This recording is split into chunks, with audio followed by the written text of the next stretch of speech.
Welcome back.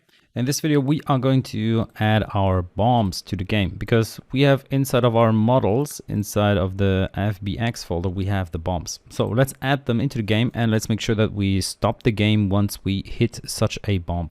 And therefore, I'm gonna go over very close to the blade and let me just drag it into the game. Let's see. So this is where my bomb will be now. Now, of course, we can change the scale of the bomb if we want it to be bigger. So you can change the scale factor directly on the FBX. Okay. And you can, of course, also scale the game object itself. So here there are two different ways, of course, to achieve this. Either you scale the bomb like so, or as I said, you scale the bomb by changing the model size. So let me not scale it here, but let me actually scale the bomb from here and drag it into the game instead of the scenes, so like so, and you will see that now it will be a lot bigger. Okay, so I'm applying the changes directly to both of my bombs, so now they will look a lot bigger. So here you have to decide whether you want to make your bombs big or not. You can see that the background is gray and our bombs are gray, so that makes it a little more difficult to see the bombs in time. So this is something you have to consider when making the game. Is this a behavior that you want? Do you want your users to be frustrated because they didn't see the bomb coming? Or do you think it's a better idea to have a different background which will make the bombs a lot more obvious? So this is all up to you how you want to design your game. I'm going to leave it like so. So they are going to be difficult to see, but they are still big enough so that we can actually react on them or against them. So then let's add a new script. I'm going to create a new script here that I'm going to just call bomb. Very simple name. All right. And now let's make sure that this bomb game object has this script assigned to it. Okay, so let me drag the bomb script in here, or you can also add the component. Either way is fine. And now let's drag the bomb to the prefabs folder because I want to have the bomb in my prefabs. I'm going to say original prefab, and now we have the bomb and we can rebuild it and reuse it. And the current idea that I have is once I hover over the bomb or touch the bomb, the game should stop. All right, so we need to consider a couple of things. So first of all, if we go to our bomb prefab, let's make sure that we add a collider to it. And I'm going to use a circle collider because I think it describes it the best, circle collider 2D. And now this circle collider will be, let's go over here, will have the size of our bomb. Let me click onto it. You can see that this is the circle collider now of our bomb. You could change it a little bit. So you could say, okay, I don't want the wick to be part of the collision. So you could change the radius to, let's say 1.3 and then reposition it, something like this. Maybe even 1.2 will be good enough here. So really depends on how you want to do it. I think 1.2 is better in my case. That's how I'm going to actually make sure that my bomb will be. So for now, my bomb will not be able to fall down because it doesn't have a rigid body yet. I will add a rigid body later on. But what I want to do is I want to change the bomb script and I want to execute something once the bomb is touched.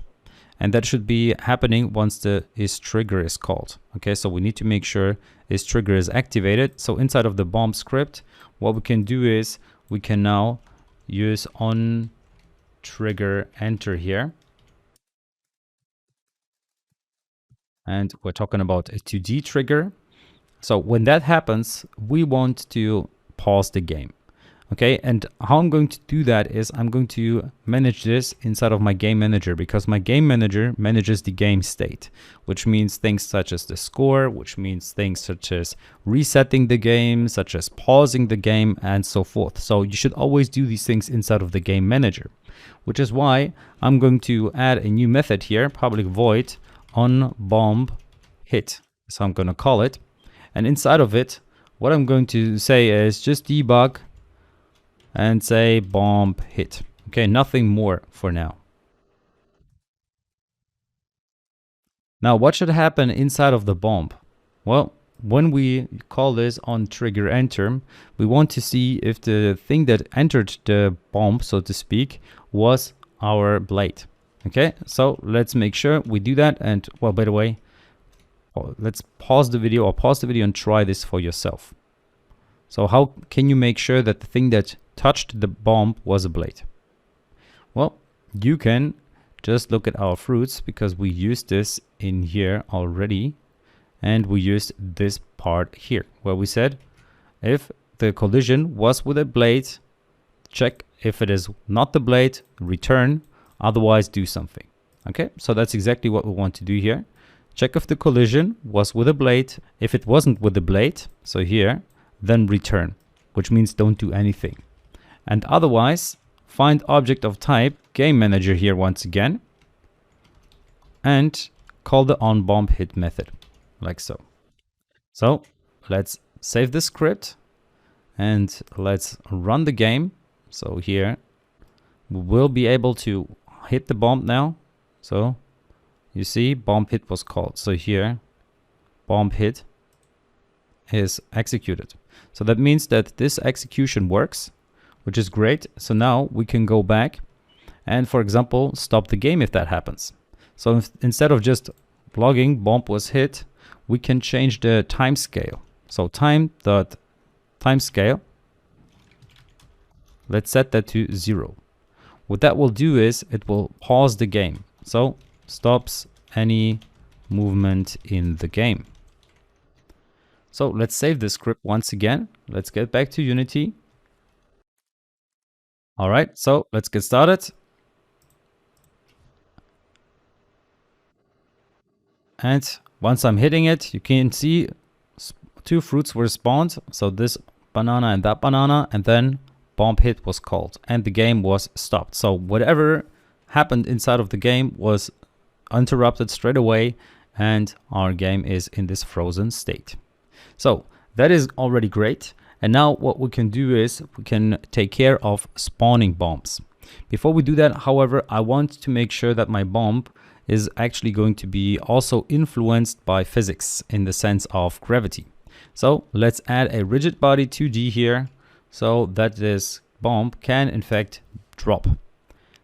And now that we have the rigid body, let's test the game once again. And our bomb fell through. So now there's one little thing, and that is, let's say I set the bomb to 0, 0, 0. Okay, let's reset the position.